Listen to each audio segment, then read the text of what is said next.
ધોરણ 11 વિષય એકાઉન્ટ। આજે આપણે માલના વ્યવહારોની આમનોંધ જોવાની છે।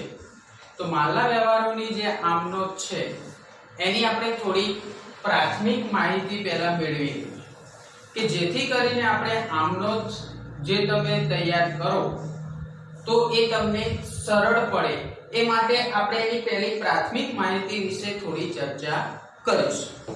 तो જોઈએ માલ એટલે શું? તો વેપારી ધંધામાં જે ચીજ વસ્તુનો વેપાર કરતો હોય તે ચીજ વસ્તુ વેપારી માટે શું કહેવાય? માલ કહેવાય। હવે ધંધામાં માલ આવે ખરો અને ધંધામાંથી માલ જાય છે। આપણે આગળના ચેપ્ટરમાં જોયું આવે તો શું થાય? ઉધાર, જાય તો શું થશે? જમા। તો જ્યારે માલ ધંધામાં આવે છે તે ઉધાર થાય છે तो આપણે કયા ખાતે ઉધાર લખીએ છીએ? ખરીદ ખાતે ઉધાર લખીએ છીએ। કારણ કે માલ આવે, માલ ક્યારે આવે? તમે માલની ખરીદી કરો ત્યારે જ આવે। તો આપણે શું કરીએ છીએ? ખરીદ ખાતે ઉધાર। જો ગ્રાહકને આપવામાં આવે, તમે ગ્રાહકને માલ આપો એટલે તમારી જોડેથી માલ જશે, જાય તો જમા, જાય તો જમા।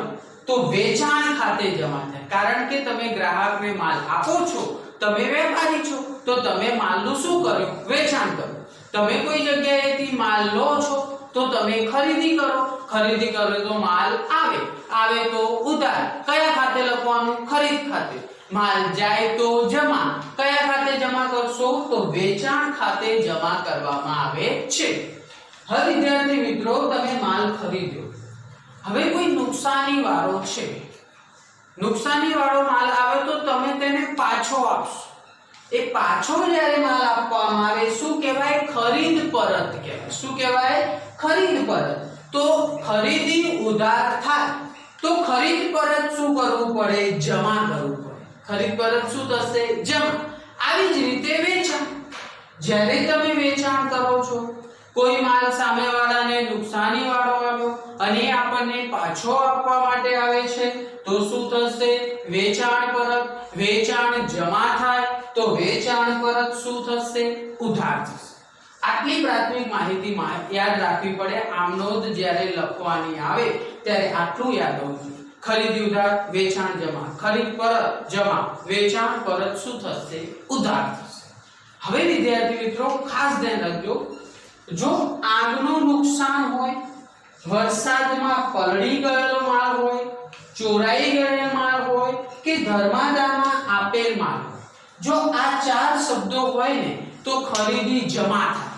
ધ્યાનથી સાંભળજો, આગનું નુકસાન, વરસાદમાં પલળી ગયેલ માલ, ચોરાઈ ગયેલ માલ, ધર્માદામાં આપેલ માલ, તો ખરીદી શું થશે? જમા થશે। કેમ? કારણ કે આગનું નુકસાન થાય તો માલના કઈ રોકડ કે એવું કઈ આવવાનું નથી, આપણું નુકસાન છે। એટલે આપણે જે ચીજ વસ્તુ જે આપણા ધંધામાં છે એ ચીજ વસ્તુ તો આપણે નુકસાની વાળી થઈ ગઈ। નુકસાની વાળી થઈ એટલે આપણે જે માલ કે ચીજ વસ્તુ આપણે ખરીદેલી હતી આ તો આપણી પડતર થઈ ગઈ।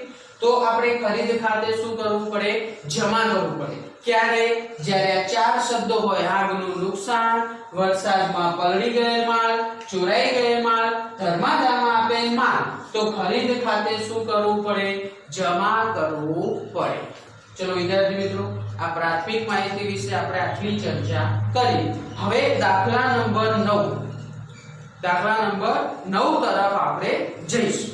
તો જોઈએ દાખલા નંબર 9 છે, રમેશના ચોપડે આમનોંધ લખો। એવું આપણને કીધેલું છે 2014 અને એપ્રિલ મહિનો છે અને પહેલી તારીખ, તો તારીખ વર્ષ છે 2014, મહિનો છે એપ્રિલ અને તારીખ છે 1। હવે પહેલો વ્યવહાર છે, જો રોકડ ખરીદી 15000 અને રોકડ વેચાણ 14000। હવે રોકડ ખરીદી આવી એટલે આપણે ખરીદી રોકડેથી કરી, તો ખરીદી કરી એટલે ખરીદ ખાતે ઉધાર। ખરીદી કરો તો તમારી જોડેથી જશે શું? રોકડ જાય। શું જાય? રોકડ જાય।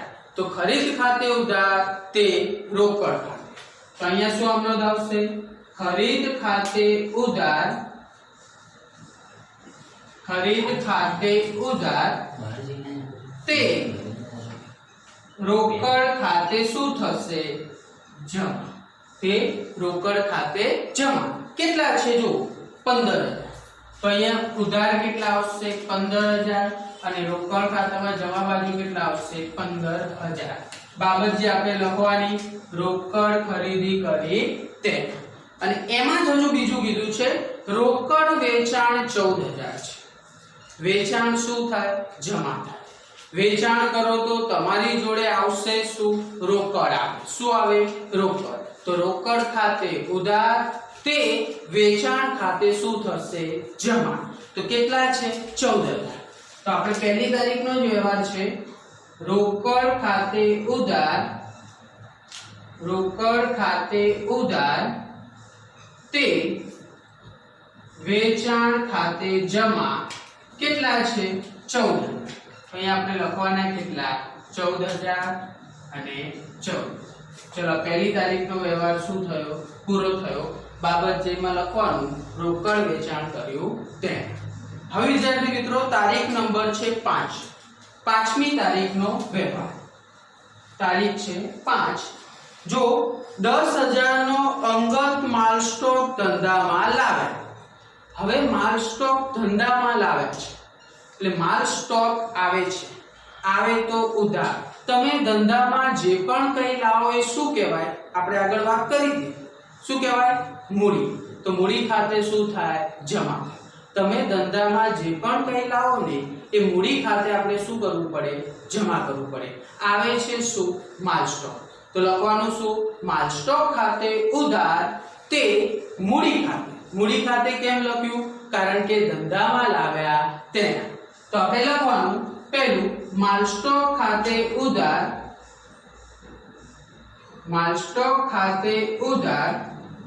હવે ધંધામાં લાવ્યા છે માલ સ્ટોક તો ધંધામાં જે પણ કઈ લાવે શું કહેવાય મૂડી કહેવાય શું કહેવાય મૂડી તો તે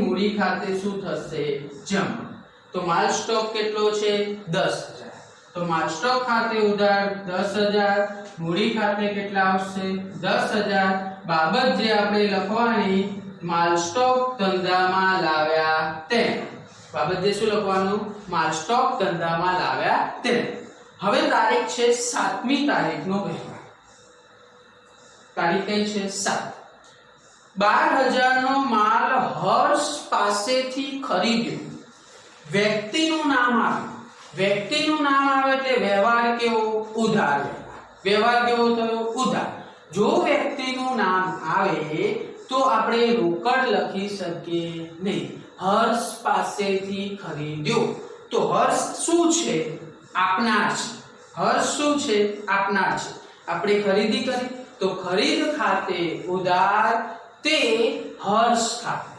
વ્યક્તિનું નામ આપેલું હોય તો વ્યવહાર કેવો ગણવાનો આપણે ઉધાર તો આપણે હર્ષ પાસેથી ખરીદ્યો છે તો ખરીદી કરી તો ખરીદી શું થશે ઉધાર થશે તમે ખરીદી ક્યારે ના લખી શકો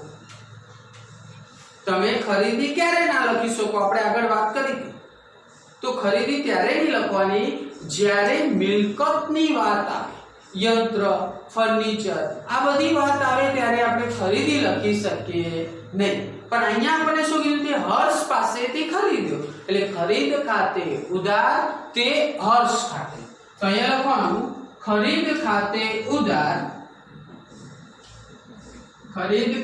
ઉધાર તે હર્ષ ખાતે જમા કારણ કે હર્ષ શું છે આપનાર છે વ્યવહાર કેવો છે ઉધાર છે ઉધાર વ્યવહારમાં કોનું નામ આવે વ્યક્તિ તો હર્ષ ખાતે શું કર્યું આપણે જમા તો જો કેટલા હજારનો છે તો 12000 નો માલ છે તો ખરીદ ખાતે ઉધાર 12000 હર્ષ ખાતે કેટલા 12000 બાબત જે લખવાનું આપણે હર્ષ પાસેથી માલ ખરીદ્યો તેને બાબત જે એટલે ટૂંકી સમજૂતી આગળ જોઈએ 10મી તારીખ છે 10 હર્ષ પાસેથી ખરીદેલ માલ પૈકી અડધા ભાગનો માલ ખામીવાળો હોય પરત કર્યો આપણે હર્ષ પાસેથી માલ ખરીદ્યો તો એટલે આપણે શું લખ્યું ખરીદ ખાતે તે હર્ષ ખાતે પરંતુ આ માલ ખામીવાળો હતો અડધો ભાગનો માલ કેવો હતો? ખામીવાળો, એટલે પરત કરો અને ખરીદી હોય તો ખરીદ પરત શું થાય? જમા થાય.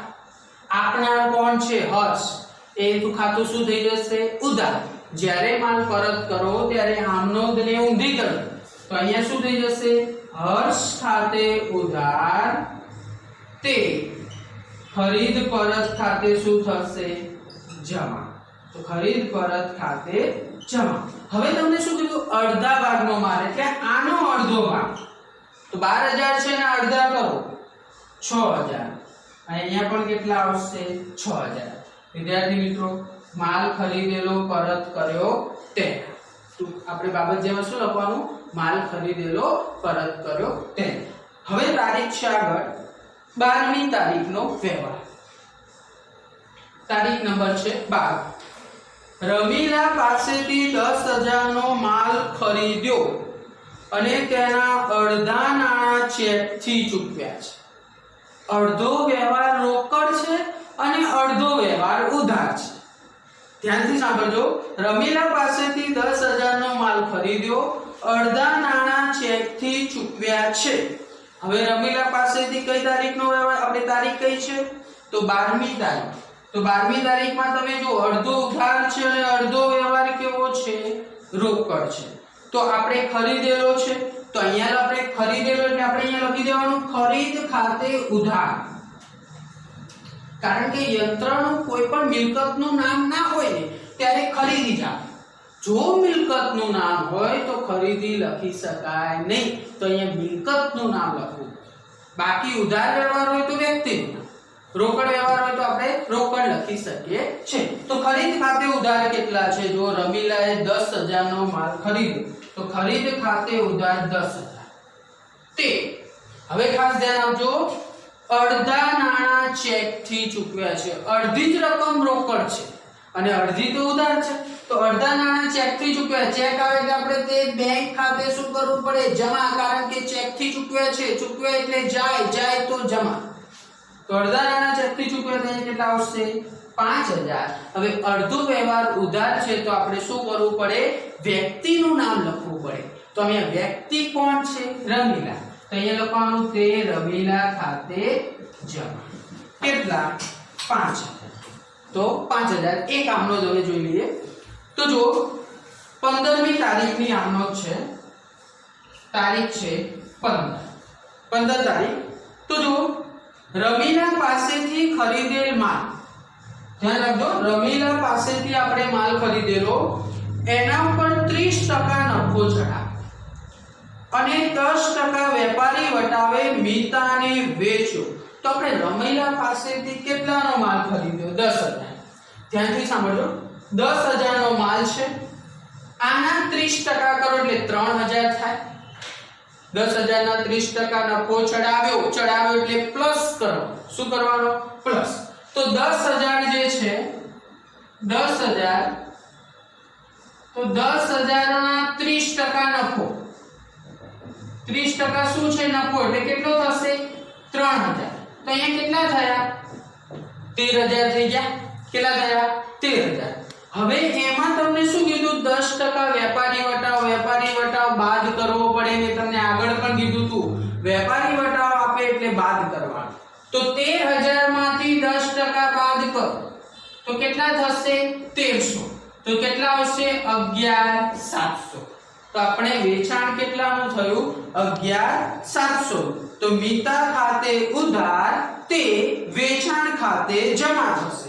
અહીંયા શું આવશે? આપણે મીતાને વેચ્યો છે ને, તો મીતા ખાતે ઉધાર તે વેચાણ ખાતે જમા. કેટલા આવશે? 11700. 11700. ફરીથી આમનો સમજાવું છું, ધ્યાન રાખજો. રમેશ પાસેથી આપણે માલ ખરીદ્યો, તો રમેશ પાસેથી આપણે 10000 નો માલ ખરીદ્યો, એના ઉપર 30% નફો ચડાવ્યો. 30%, 10000 ના 30% તમે કેલ્સીમાં કરો એટલે 3000 થાય.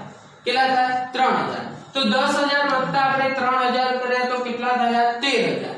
વેપારી વટાવ 10% આપ્યો. વેપારી વટાવ હંમેશા શું થાય? બાદ થાય. તો માઈનસ કેટલા કર્યા આપણે? વેપારી વટાવ 1300. તો કેટલા આયા? 11700. પછી તમને આગળ એવું કીધું છે કે મિતાને વેચ્યો, તો આટલી આમ ન થાય, મિતાને વેચ્યો તો લેનાર મિતા છે, વેચાણ થાય છે, ઉધાર વ્યવહાર છે, એટલે આપણે અહીંયા આમનો શું કરી, મિતા ખાતે ઉધાર તે વેચાણ ખાતે, વેચાણ શું થાય, જમા થાય. અહીંયા રોકડ વ્યવહારની નોંધ આપી નથી, નામ આપ્યું છે, તો વ્યક્તિનું નામ આપ્યું છે એટલે શું કર્યું આપણે, ઉધાર. કેટલા, 11700 અને 11700. આ નોંધ માટે વિડિયો 2 વખત જોજો ખાસ. હવે આગળ આપણે 18મી તારીખનો વ્યવહાર જોઈએ. અહીંયા આગળ આપણે મિતાને માલ વેચ્યો હતો ને, હવે 18મી તારીખમાં આપણે જોઈએ મિતાએ 1000 નો માલ પરત, વેચેલો માલ પરત થાય તો શું થાય, વેચાણ પરત થાય, અને વેચાણ પરત શું થશે, ઉધાર થશે. તો વેચાણ પરત ખાતે ઉધાર તે કોણ હતું, મિતા. તો મિતા ખાતે શું થશે, જમા. કેટલી રકમ હતી, તો 1000 અને અહીંયા આગળ 1000. બાબત જે લખવાની, વેચેલ માલ પરત કર્યો તે, વેચેલ માલ પરત કર્યો તે. 18મી તારીખ પહેલા વેચેલો, પછી પરત કર્યો, કેટલા રૂપિયા, 1000. ચોકડી જોડે રાખશો એટલે આપણને ખબર પડી જશે. હવે જોઈએ તારીખ છે 20મી. હવે 20મી તારીખનો વ્યવહાર છે. કલ્પનાને 20000 નો માલ 10% વેપારી વટાવ, વેપારી વટાવ બાદ કરવામાં આવશે. 5% રોકડ વટાવે વેચ્યો છે, વેચાણ શું થાય, જમા. વ્યક્તિનું નામ શું થશે, ઉધાર. તો કલ્પના ખાતે ઉધાર તે વેચાણ ખાતે શું થશે, કલ્પના ખાતે ઉધાર, કલ્પના ખાતે ઉધાર તે વેચાણ ખાતે શું થશે, જમા.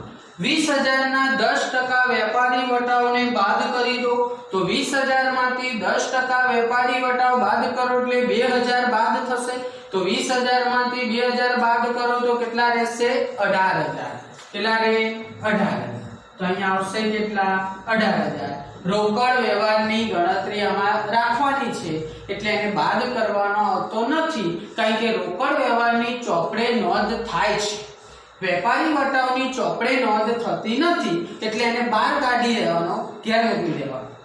હવે જોઈએ આગળ તારીખ છે. હવે આગળ 22મી તારીખ.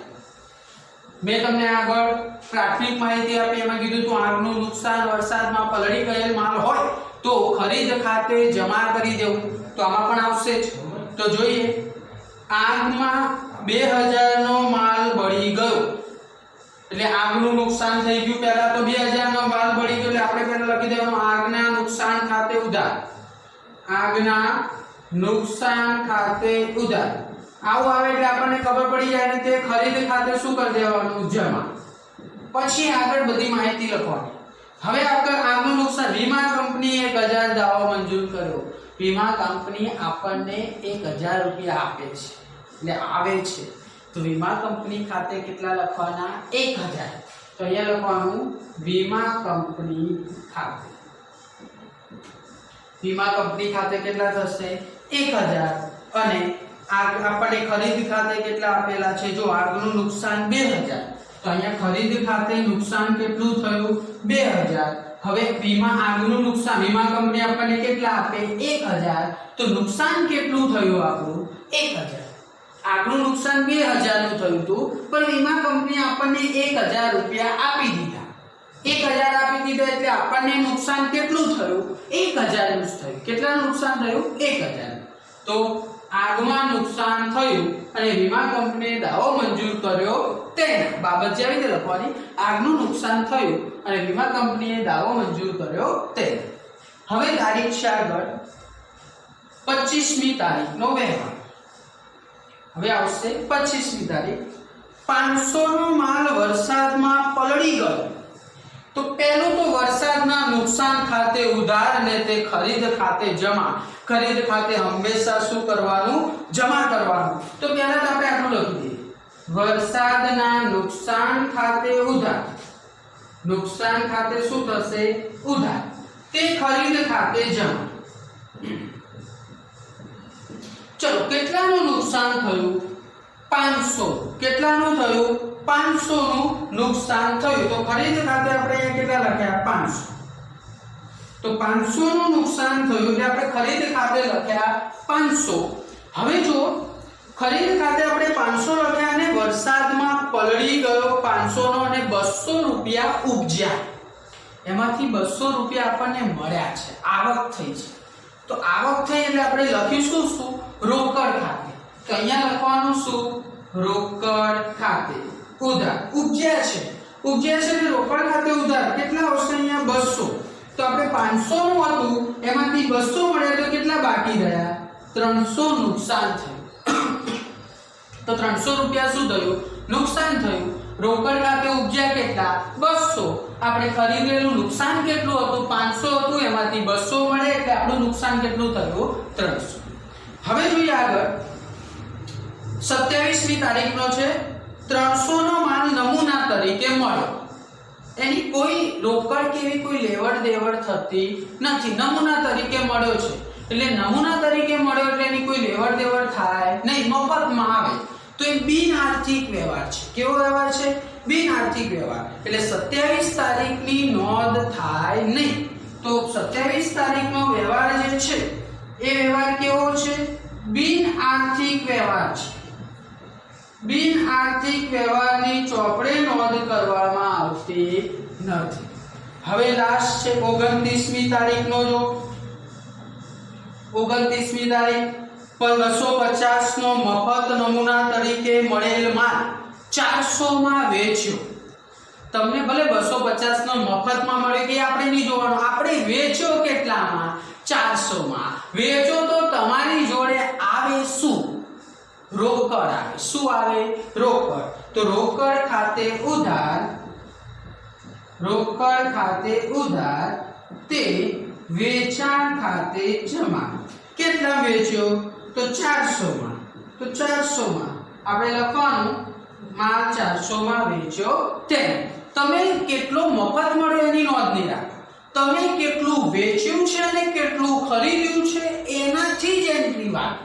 આપણને ભલે ને કરોડ રૂપિયા કોઈ મફતમાં આપે, પરંતુ એ નોંધ આપણે લેવડ દેવડમાં ના કરી શકીએ, મફત આપેલા છે.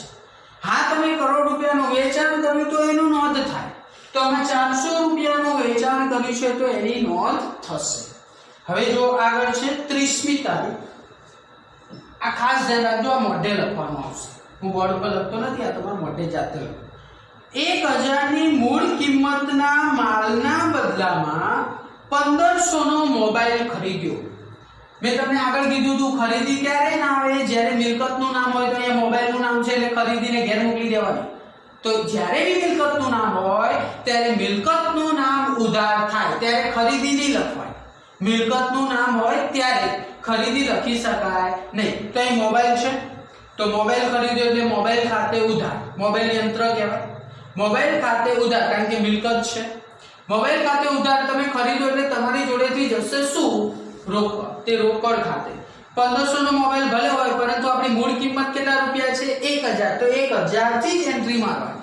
ભલે ને આપણે 1500 નો મોબાઈલ હોય પરંતુ આપણી મૂળ કિંમત 1000 રૂપિયા હતી, એના બદલામાં આપણે મોબાઈલ લીધો છે. હું 5000 ના બદલામાં 25000 ની વસ્તુ લઉં તો મારે 5000 થી જ એન્ટ્રી આપવી પડે. ભલે પછી 25000 ની આપણે લીધી પરંતુ આપણી જોડેથી ગયા કેટલા છે? 1000 રૂપિયા. તો 1000 થી એન્ટ્રી મારવાની. તો અહીંયા લખવાનું શું? તો મોબાઈલ ખાતે ઉધાર તે રોકડ. કેટલાથી એન્ટ્રી આપવાની? 1000. તો 1000 ખાતે ઉધાર અને 1000 ખાતે જમા. ઓકે વિદ્યાર્થી મિત્રો, આ